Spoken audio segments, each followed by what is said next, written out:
Hello,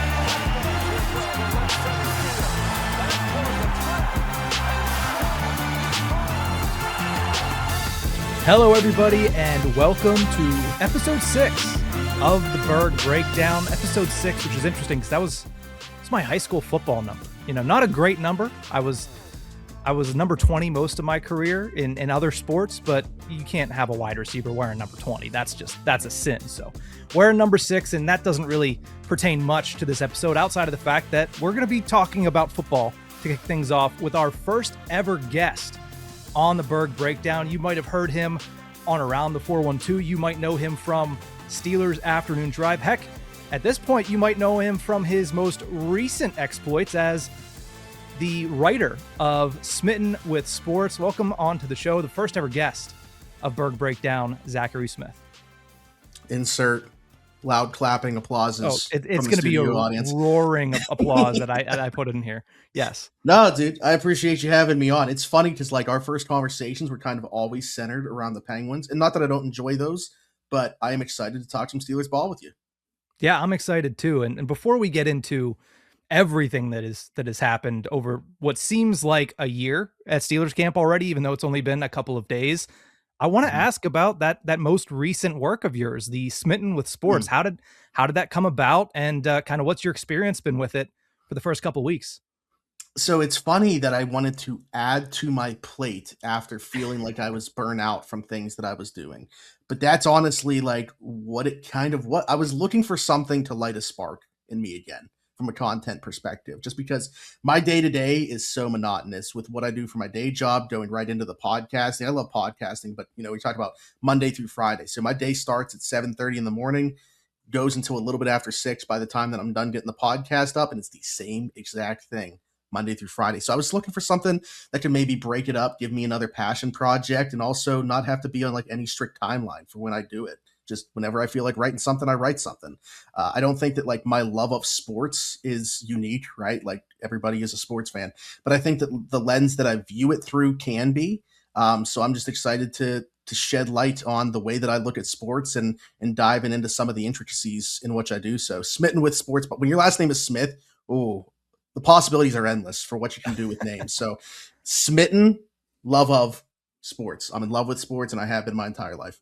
Well, I love it. What I've read so far, I've loved every minute of it. I'm excited to keep following along with it. Anything that you do, I usually gravitate towards. You're one of the people that as soon as you put anything out, I'm like, okay, here we go. Let's jump on the bandwagon, because it's always good work. So I'm excited to see kind of where that takes you, and especially with Steelers season right around the corner, which, as you well know, is very popular around these parts of Pennsylvania. But let's get into those Pittsburgh Steelers, because they are in Latrobe, Pennsylvania, kicking off training camp in 2026. And there's a lot of moving and shaking. There's a lot of storylines that have come out so far. I'm sure there's going to be plenty more to come out as the next couple of weeks unfold. But the one thing that really caught everybody's attention early on is that the Steelers secondary was kind of fractured to begin camp. We learned Dante Kent and Jalen Ramsey are on PUP, and let's just start there.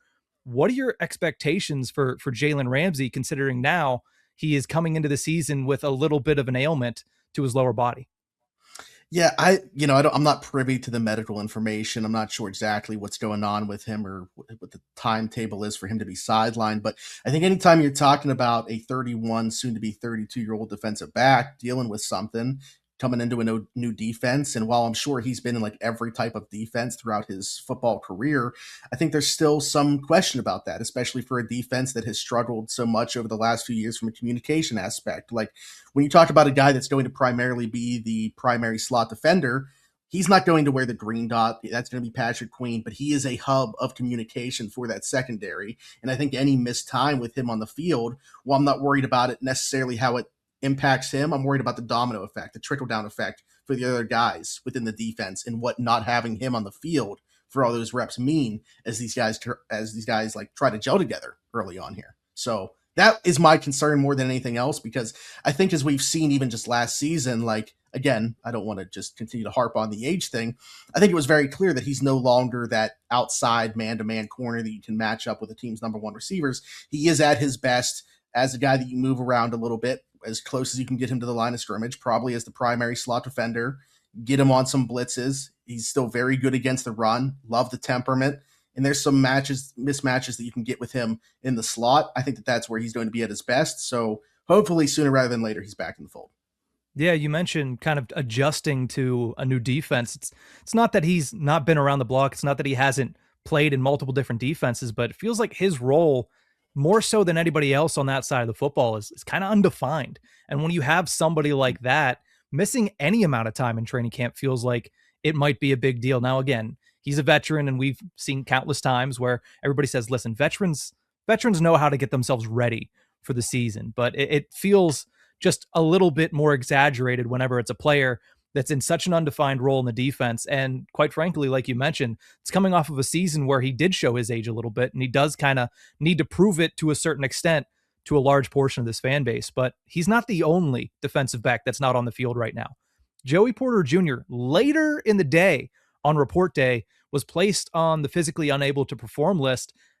We obviously know what's lingering with Joey Porter Jr. I don't think anybody is naive to what's going on off the field with him, but how much do you take let me rephrase this. How concerned are you about this situation between Joey Porter Jr. and the Steelers?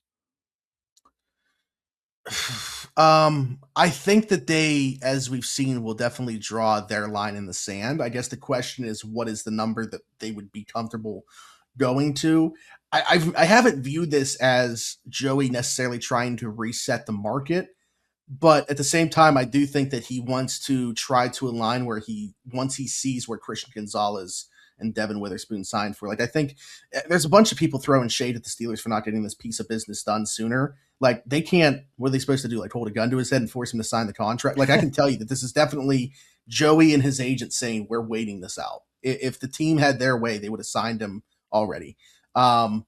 I don't know what the number is that he would sign for, that they would have to offer him that today and he would accept. Like, I truthfully don't. I think more than anything else, Nick, it's probably about the guarantees. I think because we've seen some of, like, even these massive cornerback deals, the guys at the top of the market right now, if you dive into what those contracts actually look like, there's not like a ton of guaranteed. Like, Sauce Gardner only got like a quarter of his contract guaranteed. So, like, a lot of it's monopoly money. And they could do that. Like, heck, you want to say that Joey Porter Jr. is the highest paid corner? You want to go beyond Trent McDuffie's AAV or whatever, or I guess Denzel Ward's now AAV, and just make him the highest paid corner because you make the last year a year that he's never going to see and just inflate that number? Who cares? Like, that's doing nobody any good, really. So I think what he is truthfully looking for is probably at least half of that contract, if not 3/4 of it being guaranteed.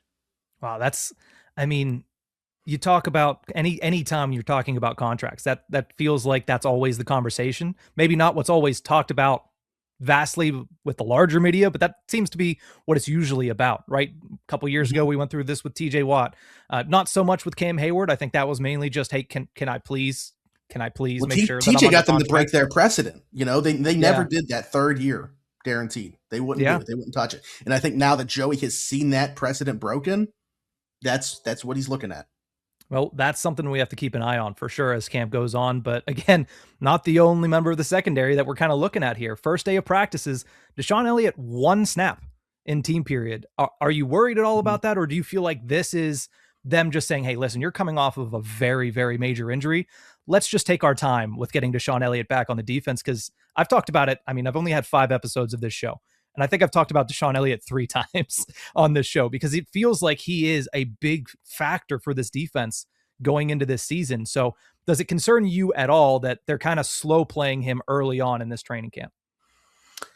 I'm not sure if concern is the right word. It perks I'd say perks my ears up, but more so my eyes. My eyes are open to what is going on surrounding Deshaun Elliott because I think that, like, he was very open about the injury, and he said when it first happened, he thought that might have been it, like, for his career. Now, it wasn't as bad as maybe he had thought when he was sitting on that field. against the Packers when the injury happened. But it's not like this was some like minor injury either. So there's got to be some question physically as to how he's going to come back. And again, I'll throw in there for everybody on the defensive side of the ball, this is all so new. For anybody in the organization, this is all so new. So I think any lost reps are kind of, I don't know if I'd say detriment, but it certainly isn't a good thing. Mhm. He's not getting any younger either. So to a degree, yes, I think there's got to be some level of concern within that. At the same time, like I think they're trying to figure out internally if they have the safety depth that's needed or if they need to go outside the organization. Yeah, I mean, all in all, the Steelers secondary is in an interesting situation going into this year, certainly at the Yeah. early stages of this training camp. But let's move off the secondary for a second, even though that's what I've been obsessing over for the past 3 weeks, and certainly as camp has started. But the Steelers might have one of the most interesting situations in the league when it comes to how they're about to deploy their outside linebackers. I mean, you could argue Alex Highsmith was the best of the three last year, just consistency throughout the year, especially if you look at what he was able to do at the end of the season. TJ Watt is still TJ freaking Watt. So, I mean, that plays a factor, at least a little bit. And we saw what happened with Nick Herbig in the offseason getting paid. Not only that, Mike McCarthy early in camp talking about, oh, it's easy to scheme against people when they're staying in the same spot. He talks about, oh, this is how we used Clay Matthews back in the day. So how do you envision, with all of that obviously information coming, how do you envision the Steelers deploying that group this season? I think it's fair to say that we should expect some movement, but how much movement do you think would kind of work for this group of three? And shoot, you could throw in Jack Sawyer. He was pretty good when he played last year. Four outside linebackers that all deserve some playing time. I think what this really comes down to is when they go into their three edge package, the one of them rushing over the A gap is really where you're going to see the most notable difference to me because I hear McCarthy, I understand what he's saying. At the same time, you look at like how meaningful you're talking about from a guy flipping from the left to the right side, unless the other player is all like obviously Highsmith is an impactful player in his own right, but like it's not that hard for them to just say, okay, now the running back is chipping on this side. Now this is like it's really not that hard to do. So the whole conversation surrounding TJ Watt flipping from the left to the right side has always gone a little bit over the top for me. Now, if you're talking about rushing from again over the center from the A gap, then it's a different conversation because that is really throwing a change up at the offensive line in the offense. So I think that's where you might see some difference is when they go into the three edge rusher package. And I think we're going to see Nick Herbig play some off ball this year because of that. I mean, you hand him $100 million, you got to get him on the field more. I think he's going to play over 70% of the snaps this year, whether it's playing off the edge to give obviously Highsmith or Watt a breather, or he's playing off ball. I've talked about this before. It wouldn't surprise me if Peyton Wilson is honestly the biggest, I don't want to use the word loser, but in terms of reduction in snap count from year to year, if he's the guy kind of missing out on this, I think they want all three of those off ball. I'm sorry, all three of those edge rushers on the field. And Nick Herbig has shown that he can cover. There was even some conversations when he was coming out about him being an off ball linebacker because people thought he was too small to rush off the edge. So yeah, to me, that's what you're going to see more than anything else is all three on the field quite a bit. And I'd lean towards it being Herbig more often than not when rushing over the A gap, but they're all capable. I mean, we've seen TJ and Highsmith do spot drop stuff too. So that's kind of what I would be looking for. Yeah, I think that's going to be more so than a training camp storyline. That's going to be a storyline to For follow sure. kind of throughout the season. And I'm honestly, I'm pumped to see that because for years we've been like, okay, they got a lot of talent in that room, but they can only use two of them. But I like the idea, not like it because I do like Peyton Wilson and I thought he took some strides last year, but I do understand, wanting to have a Nick Herbig out there, especially when it comes to being able to attack the quarterback from that, middle of the field position. So I kind of like what you're throwing down there, and I'm hoping Patrick Graham is listening. I know it's only episode 6, but Oh, come on, come on, P. Graham, lock he's in. as good as it gets with giving offenses different looks. I mean, you talk about another thing that I think is going to be interesting to watch. We got to assume health. We just talked about all the defensive backs that were hurt, but is going to be who wins the dime backer job, who are the 6 DBs when they go into dime. That's been a conversation that I've been having with people, but I don't think we're going to have one. I think they're going to have different dime package looks. I think you're going to have a heavy one with like 3 safeties on the field. I think we could see Peyton Wilson, who you brought up quite a bit already, used kind of in that Divine Diablo role like Patrick Graham had when he was in Vegas. Because Peyton Wilson can cover. He's actually just as good of an athlete. He's faster than Divine Diablo, actually. So he can kind of be that pull runner, play that overhang position with guys that are lining up in the slot too. So I think you're going to have so many different looks from this defense that we're just, Mhm. it's not going to be static. It's not going to be that, country cover three that we were used to and the same looks that they were playing out of. That's what I'm most excited to see. This is Zachary Smith of really everywhere, but around the 412 Steelers afternoon drive, as well as Smitten with Sports on Substack. But we've talked a lot of defense. I do have to talk at least a little bit of offense here because it's Gotta Mike do it. McCarthy's team. This is his side of the Mhm. ball. And I think obviously the biggest storyline is going to be Aaron Rodgers, which in minicamp, he said, this is it. And then, DK Metcalf tried to jar the door open a little bit, and Aaron Rodgers looked at him and Yeah. was like, no, no, no, close that, close it, lock it, whatever you can do, seal it. It's it. This is the Yeah. last year. How much do you take that into account when kind of looking ahead and setting expectations for him? Because a lot of people like to talk about, well, he was afraid to get hit. He's trying to get the ball out of his hands. He's trying to preserve himself. At this point, it's the old gunslinger's last stand. How much do you think that'll play a factor into this season? Probably not early in the season, but as we get to the later stage of the season, maybe he's sitting there thinking, this is it. After this season, it's all ayahuasca retreats and beach walks for him and his dog. So do you think that's going to play a factor? And do you kind of take that into account whenever you're trying to think of what you should expect from Aaron Rodgers this year?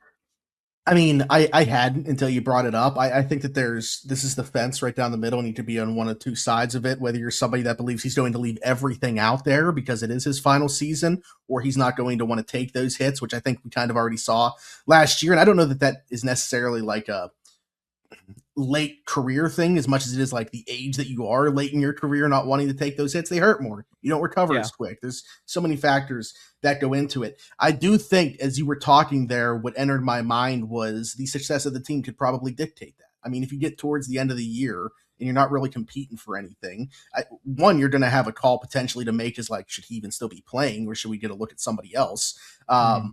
But the other thing could be, yeah, like what is the drive at this point? If they're not playing meaningful football down the stretch, if they are, I don't question it whatsoever because I believe that the competitive nature of him and the competitive nature that's instilled will want to do everything in his power to go out on the high of winning the Super Bowl, whether I believe that that's attainable or not. So I think as you were talking there, my mind went to the team's success could potentially be the dictator in the conversation we're having by I don't even know, Thanksgiving, December. Like you looked at that stretch on the back end, boy, is it brutal. They better Isn't get it off to a really always good though? start this That's year. like the last 3 seasons. You've looked at the back half and you've been like, what are the schedule Yeah. makers doing here? I mean, I think back to 24 when they got Philly, Kansas City, and Baltimore within 11 days. Yeah. Like this isn't much different. The stretch that they have with like Denver, Houston, Baltimore. I think who else is within that stretch? It's like within a 16-day stretch, it's something ridiculous. So it is. You're right. It's become a yearly thing where they definitely have to be ahead of the pack early on because of the way it looks on the back half. Now we've covered a couple of the big Oh, it's Philly storylines. again. By the way. Oh, Philly. Yes. That's great. Philly, Denver, Houston, Jacksonville, Baltimore is a 5-game stretch that they have from the Sunday before Thanksgiving until the week of Christmas. Piece of cake. That's exactly what you want. That's, iron sharpens iron and all that. I'm sure we'll hear plenty of, I know Mike Tomlin's no longer in the locker room, but we're going to hear plenty of McCarthyisms at that point. I don't know. I think they're going to be Patrick Grahamsms. Really? You think he's going to steal the show? He's going to be he's going to need to fill the void of the personality of Tomlin. Ooh, that's a lot of weight on the shoulders there. Yeah, I'm not saying like, 1-to-1 by any means, but I just think that there is some Tomlin within him. I think that he looks to connect on that level with his guys, like giving them homework assignments. Like, I don't know if you've heard about this at all or anybody brought it up to you around the team, but during OTAs, he gave all the defensive players like homework. And what the homework was going home and listening to R&B artists and coming back and telling me what they thought. Like, I think he looks to connect with guys on a personal level, which is very Tomlin-like to me. And just McCarthy, this isn't to say for better or worse. I think that a lot of people will take it as being such, but he's not, his presence isn't as notable because he lets his coaches do their own thing. So like he'll be doing his one thing, working with the quarterbacks a lot, obviously. And it's just, you could hear Tomlin no matter where you were at when you were at training camp. It's not going to be the same way with McCarthy. Well, we are just in the early stages of training camp in Latrobe, Pennsylvania, but I wanted to ask you before we let you go here, what are you most interested to see play out over the next couple weeks in Latrobe? Well, first off, I honestly, what I thought you wanted to lead this show off talking about was them not doing live tackling and get my take on it. But that is interesting to me. I did have that down here, and I was just like, Okay. What I'm most looking forward to is going to be who wins the two jobs on the offensive line, because that's obviously such a key thing. And Broderick Jones even being part of the competition, I think is really, I'll use the word cool, because there was definitely some concern about what the outlook was going to be for him from a health perspective. Now, he looks light. I think he's probably about 280 pounds right now.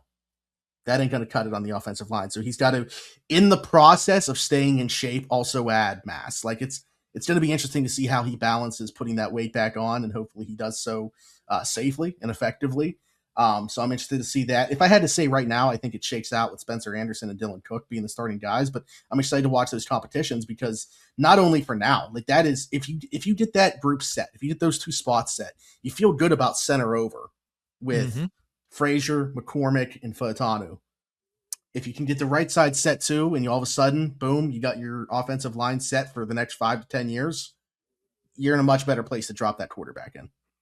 Yeah, and I think the big thing when you look at that right side too is it's not just, well, we'll see who's behind him. Can somebody step up? You got 2 former first-round picks at right tackle, and you have, the camp darling, or at the very least, the offseason darling, in Jennings Dunker, and then you also have Hoffman at right guard. So you have options there of players that, at least exciting players, right? It's not well. I like the offensive line group as a whole. I don't know who's going to win the jobs, but 1 through 8, 1 through 9, I feel good about what they have as a whole. I think that they have 9 quality offensive linemen. I just don't know how the pieces all come together, at least right away, because like you're saying, eventually it's going to be Jennings Dunker and Maxie Honashore. How quickly do we get there? Yeah. And the one thing that you said that I absolutely love is, can you get that locked down? Can you let these guys grow together as a unit? Because there's been so much moving and shaking over the last couple of years. And I always go back to, and it's crazy because it was one conversation I had like 3 years ago. I was working on a Cincinnati podcast as a producer, and they were trying to build that line after what happened to Joe Burrow and that run to the Super Bowl.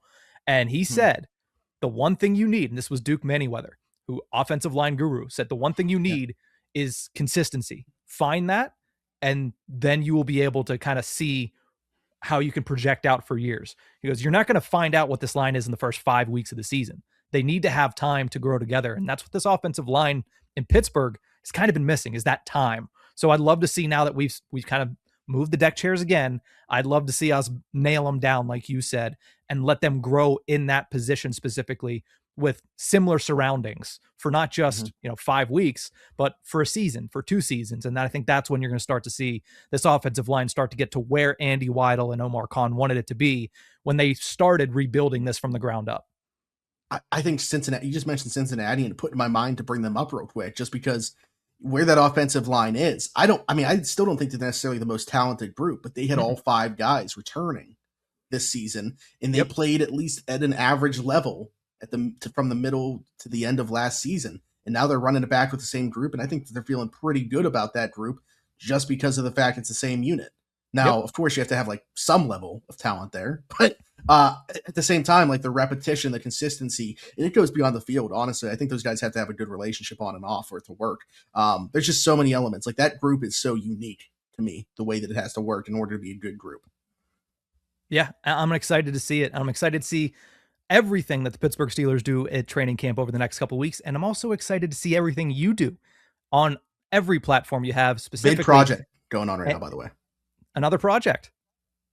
Well, it's on Smitten with Sports. It's a project for Smitten with Sports that is very time consuming, that I'm almost wrapped up with, but I'm doing 64 predictions for 32 teams. So every team in the NFL, 1 prediction for each side of the ball. Jesus. Yeah, I would say that's just a tiny bit of a project. Just a small one. Just a little bit of, with all your free time, Zachary. Yeah. Yeah. I have a ton of it. I think I got 6 minutes after this to get some sleep. There you go. Well, let's let you get some sleep, because this is, I almost I'm put just at the joking. beginning of the intro as, this is the hardest working man in Pittsburgh sports media. Mm. But there's a lot of guys that we could put up there, but I would put you as one of the nominees. I mean, I appreciate even the consideration. I would say I'm not even the hardest working man on my podcast. Not around the 4-2. I do more work than that bum Tyler. Alan Saunders, my co-host of Steelers Afternoon Drive. I mean, that guy, you'll find him anywhere. To me, the I know I'm biased, but the hardest working and as good as it gets in the Pittsburgh media space. So that's my guy.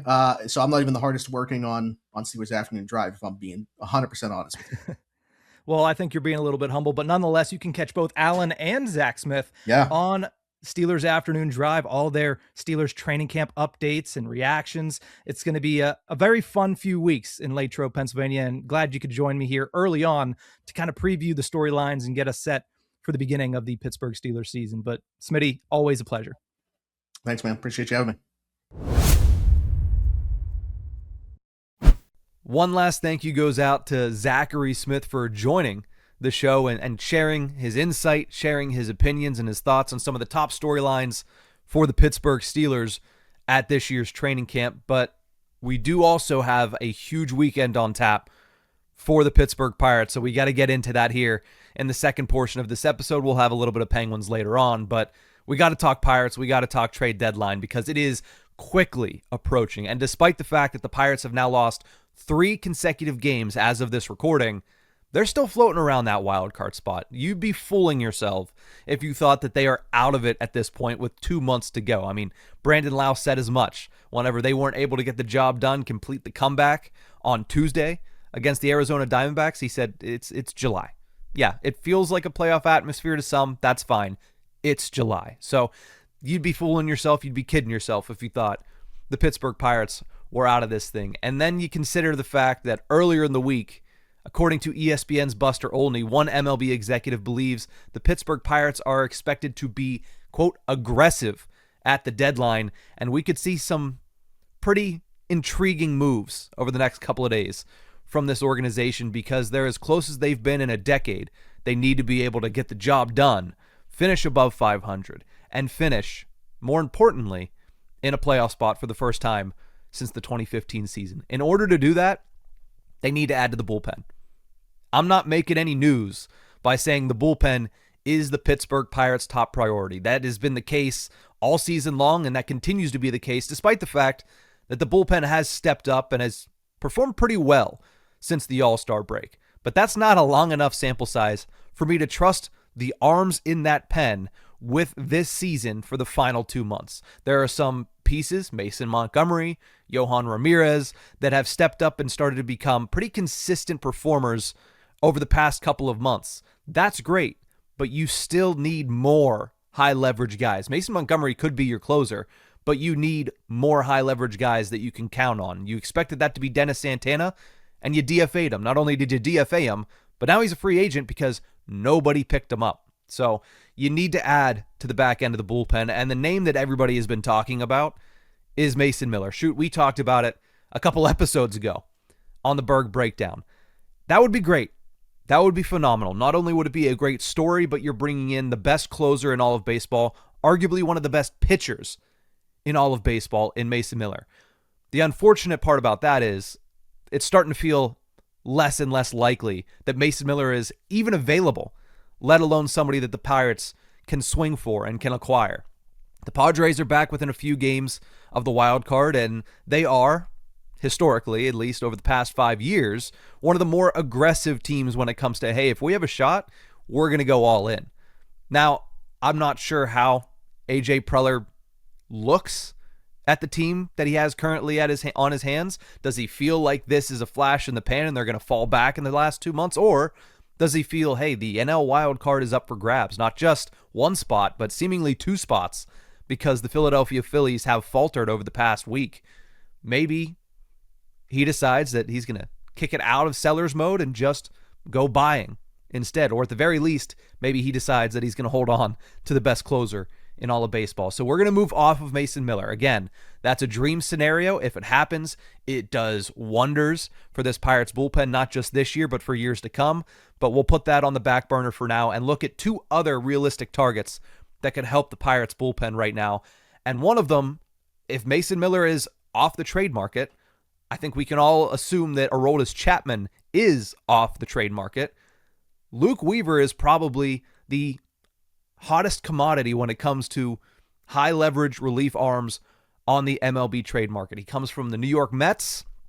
I would say that if you grabbed any of the Mets relievers, it's probably an improvement on what you got going on here. Not any of the relievers, but any of the three, I think, that remain on the MLB trade market, because as we've learned over the last couple days, they're going to be trading a lot of players, and specifically a lot of relievers. They already traded one, and they're expected to trade 2, 3, maybe even more than that before Monday's trade deadline. Luke Weaver being the cream of the crop at this moment for the relief market when it comes to the trade deadline makes a lot of sense for the Pittsburgh Pirates. I mean, if you're going to be aggressive, you should be aggressive. And Weaver, while being at the top of the market, is not going to command the return that a Mason Miller would have. He might not even command the return that an Aroldis Chapman would have. So I could see the Pirates and their big swing being grabbing Luke Weaver of the New York Mets. I think the price might still be a little bit uncomfortable. Like, it might be a prospect that you covet. It might be a prospect that you like a lot because, well, it's costly these days to be able to make a move, especially when a lot of teams are still in the hunt and a lot of teams are looking for relief pitching. But it's probably a lot less than what a Mason Miller would have been. So you can always hang your hat on that. The other target that I would look at as far as bullpen help is Antonio Senzatella out of Colorado. 3.66 ERA this season, which is already an improvement on a lot of the guys within the Pirates bullpen currently. But if you look a little bit deeper, and it doesn't take much looking under the hood to find out, oh, he plays in Colorado, let's see what his home and road splits are. 2.57 ERA on the road, 4.94 in Coors Field. So you bring him to PNC Park, you're probably going to have a pretty darn good high leverage reliever in Antonio Senzatella. If the Pirates walk away with both of them, they probably won't. It's probably going to be one of them would be nice, and then probably a more lesser known reliever. That's still a big help to where this bullpen currently is. It allows, one of them to push Mason Montgomery in that closer role. It allows you to pull Gregory Soto back to being specifically an 8th inning guy, which is what he was brought in to do, maybe even a 7th inning guy, which is when you really start to cook, is whenever you have him moved all the way back to the 7th. So I like bringing in two guys, and if you could bring in both of these two, you'd be in a very, very good spot. But one of these two, I think, would be a massive improvement to the Pirates bullpen. Now, there's a couple other needs that have started to kind of arise. Not that these are things that absolutely have to be addressed, but if they did, it would certainly solidify the Pittsburgh Pirates moving into the final 2 months of the season. Starting pitching is one of them. And I understand. You look at the Pirates starters, and Braxton Ashcraft is an all-star this year, and despite floundering a little bit over the last couple weeks, I think we all expect he'll figure it out. Paul Skeens is Paul Skeens. Bubba Chandler, despite a rocky start in his last outing, has been very good over the past month to 5 weeks. Mitch Keller has had 2 impressive starts since returning from the All-Star break. And Jared Jones is probably the best pitcher the Pirates have currently. So why do you need rotation help? Well, that's going to help balance the innings for both Ashcraft and Chandler. You do have Jared Jones, who's on a pitch count already, so you're already dealing with that. But Braxton Ashcraft is currently into his career high in innings. Who knows how much beyond that the Pirates are willing to let him go, in the regular season at least. And Bubba Chandler is just 30 innings away, so you still have some wiggle room there before he meets what he pitched last year. And then, of course, you probably project a little bit higher as you stretch his arm out a little bit. But at the same time, the Pirates have been careful with these guys all season long. And when you get into a playoff race, you need to be able to have options. We saw on Thursday what they wound up doing was starting with Yohan Ramirez and then pitching 2 guys in Hunter Barco, and why can't I even think of the guy's name that pitched after Barco yesterday? But you know what I mean. They bring up guys from the minor leagues to pitch a bullpen game. That's not ideal whenever you're pitching within the constraints of a playoff race. I just want to make sure I get Noah Murdoch's name right. Jesus, I can't believe I forgot that one. Talked about him all week at work this week. But if you bring in a guy like Reed Detmers, who everybody's been talking about from the LA Angels, I think that is the perfect target for you and in the trade deadline. Lefty starter, which changes things up a little bit, which leads to the strengths of your home ballpark. But this is a guy that not only can come in and give you those starts if you need to push Chandler back a game, if you need to push Ashcraft back a game, if you need to skip them in the rotation entirely for a week and maybe bring them out of the bullpen for a game just to be able to minimize the amount of innings that they've been pitching. Reed Detmers has been a starter all of this year, has been a pretty decent starter, a little bit above a 4 ERA, but he's had some good and some bad.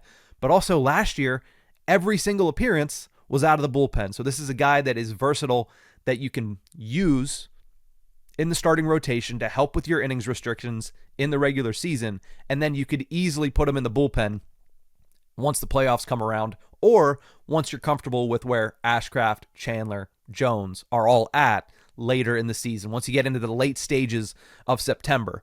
But you have to get there first. And a big way to get there would be adding a starting pitcher, specifically a guy like Reed Detmers, would be very nice. Now, the other thing before we go with this Pirates segment that a lot of people are starting to talk about is the need for offensive help against left-handed pitching.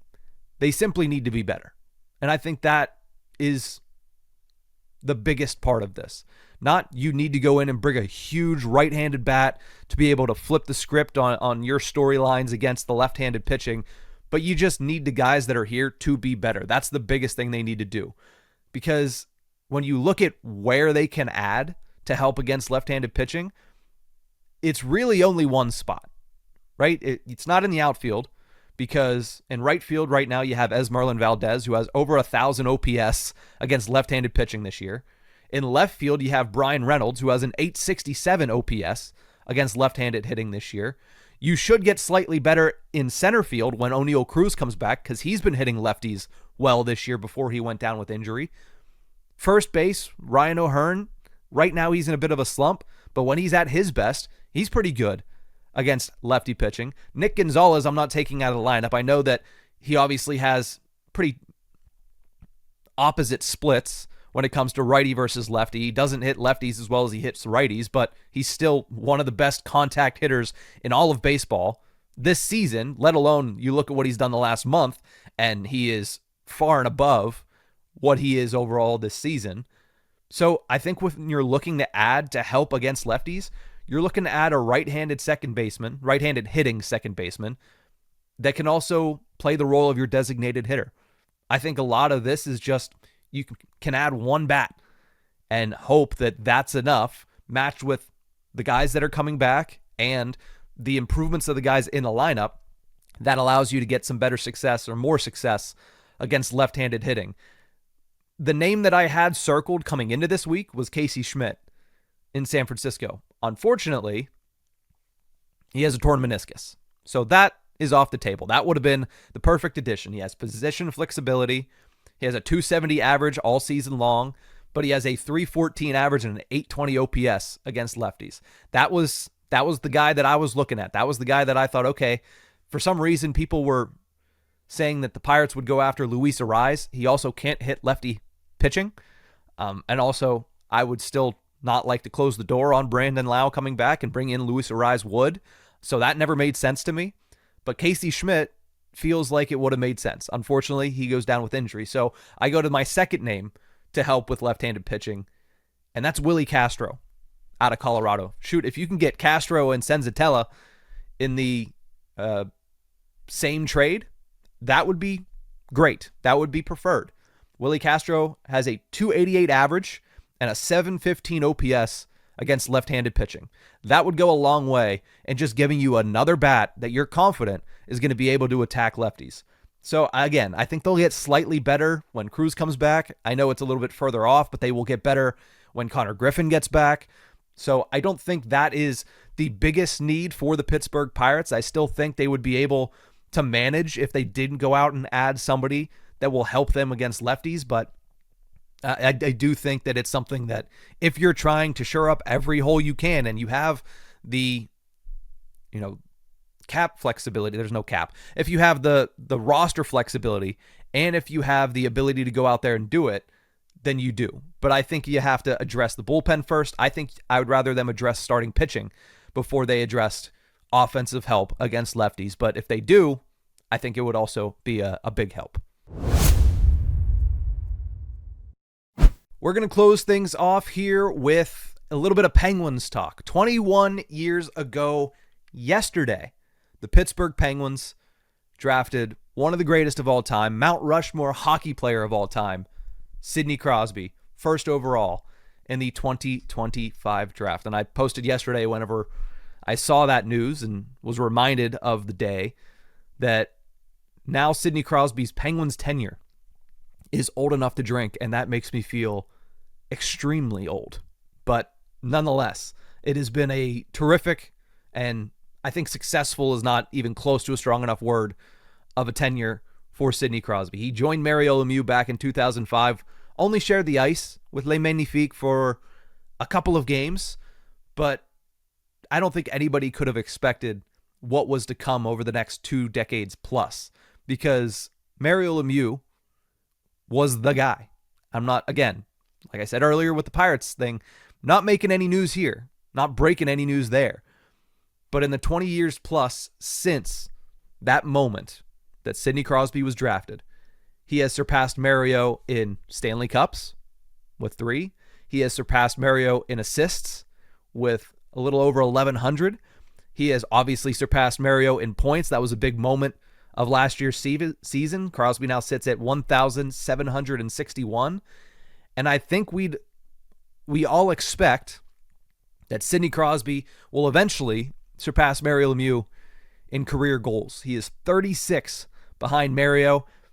It could happen this year. I think that would have to be a crazy good season for Sidney Crosby. He has scored 30 goals in most of his previous few seasons. Last year, I don't think he was able to get there because of the injury. I think he finished with 29 goals. Yeah, 29 goals in 68 games. So there's a chance that Sidney Crosby surpasses Mario Lemieux in goals this year. But if not, I think we all expect that Crosby will return the year following and will definitely pass him at that moment in time. But it's obvious to state that Sidney Crosby changed everything for the Penguins organization. They've experienced 18 playoff seasons in his career, 3 Stanley Cup championships, 4 conference championships in the Eastern Conference, 5 trips to the conference finals, and really has just been the consummate professional on and off the ice. Again, this is all stuff that you know. This is all stuff that nobody really needs to be told, but it's something that whenever we look back at Sidney Crosby's career, even as it's still in the process of happening, you just have to take a moment and appreciate the greatness that is Sidney Crosby. Now, the one thing that is kind of new here that I want to add to this kind of, conversation is not only did he change everything for the organization, but he changed everything for the entire league. Him and Alex Ovechkin, the story has been told countless times about how much those two have helped grow this game out of the lockout in the mid-2000s. And you look at what's happening this summer, and guys like Leo Carlsson, who signed for $18 million a year, guys like Macklin Celebrini, who just signed for $18.8 million a year. They can look over to Sidney Crosby. They can look over to Alex Ovechkin. They can look over to Patrick Kane. They can look over to Evgeny Malkin and say thank you, because it's those 4 plus maybe 2 others that are the reason that the sport is where it's at today and continues to grow at the pace that it has today because of how good they were and what they were able to do bringing eyes onto the sport. So again, any chance we get, we're going to pump the tires of Sidney Crosby. But 21 years ago yesterday, as of this recording, of course, he was drafted by the Pittsburgh Penguins, and the rest, as they say, was history. But that's going to do it for this episode of the Burgh Breakdown. Thank you guys so much for tuning in. And once again, thank you to Zachary Smith for joining early and talking about the Pittsburgh Steelers at training camp. But that's it for this episode. We'll see you guys next time.